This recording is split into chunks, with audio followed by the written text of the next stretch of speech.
क्या आप ईदगाह शरीफ के पीर साहिबान के बारे में 21 जुलाई की लिखी हुई एक तहरीर 13 अगस्त को अपलोड की गई है, मंजर आम पर आई है। इतना अरसा कहाँ वो रही, क्यों उसको छुपाया गया, मगर वो भी वजाहत अधूरी।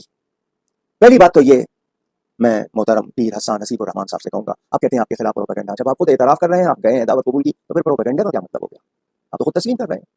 कब से दावत थी, कब तक राब्ते रहे, कब आप पहुंचे? आपका ये कहना कि उसके मजहब का या उसके अकीदे का नहीं पता, ये बात तो नहीं मानी जा सकती। जब राब्ते थे, दावत आई होगी, मुलाकातें आपने खुद तस्लीम कर लिया है, तो फिर पता तो है कि वो किस अकीदे का है, जिसको लाट तारिक कहते हैं।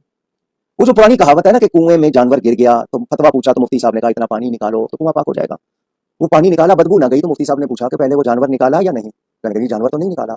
आप भी कुछ उसी तरह करते नजर आ रहे हैं, पानी निकाल रहे हैं, जानवर नहीं निकाल रहे। क्यों? कितना बड़ा इल्जाम लगाया है लॉर्ड सिंह और लॉर्ड तारिक की गुफ्तगू ने, जो उनकी सरकारी वेबसाइट पर, हुकूमती वेबसाइट पर मौजूद है कि जी आप वही करेंगे, आपकी उनके साथ मुआहदा हुआ है, आप मुत्तफिक हुए। ये इतना बड़ा इल्जाम अहले सुन्नत पर आप पर लग गया और आप उसको झूठा नहीं कह रहे। आप उसको झूठा कहें, सारे अहले सुन्नत आपके साथ खड़े होंगे, आपका दिफा करेंगे, आपसे दिफा करेंगे। आप इसको अहमियत ही नहीं दे रहे। आपको कहना होगा कि वो झूठा है। वो लॉर्ड सिंह सवाल कर रहा है, लॉर्ड तारिक जवाब दे रहा है, हुकूमती वेबसाइट पे मौजूद है, प्रोपेगेंडा का क्या मतलब है? आप खुल्लम खुल्ला अल्फाज में उसको कहें कि तो झूठ है ये।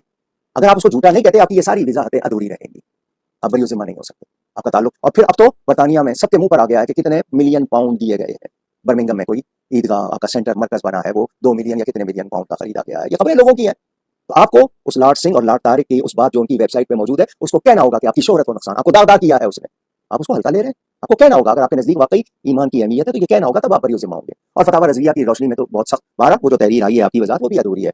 माफी चाहता हूँ, फतावा रज़विया के मुताबिक नहीं जाने का हुक्म किया, दावत कबूल करने का हुक्म किया, और जो चीज जिस तरह करनी चाहिए आपने उस तरह नहीं की। हम आपको बचाना चाहते हैं, लेकिन कब? जब आप ये इतराफ करें और कहें उसको कि उसने झूठा है, आपको इल्जाम लगाया है, आपकी शोहरत को नुकसान पहुंचाया है, आप ये बात कहें। आप नहीं कह रहे तो फिर पसे पर्दा कुछ तो है ना जो आप छुपा रहे हैं, कोई बात तो है ना। फिर आपकी बड़ी बारात कैसे होगी? हम तो चाहते हैं इतनी बड़ी दरगाह, आप उसके इतने जिम्मेदार पर, हम आपका तहफ़्फ़ुज़ चाहते हैं, लेकिन जिस तरह होना चाहिए उस तरह होगा। तवज्जो फरमाइए और हिम्मत करके उस लॉर्ड तारिक के लिए कहिए कि उसने आपकी शोहरत को नुकसान पहुंचाया, वो झूठ बोलता है। अब इतने लफ्ज़ कहें, और अगर ये डर है कि नहीं ऐसा कहने से आपके कोई वीज़े रुक जाएंगे या कुछ मसला, तो फिर ईमान की अहमियत क्या हुई?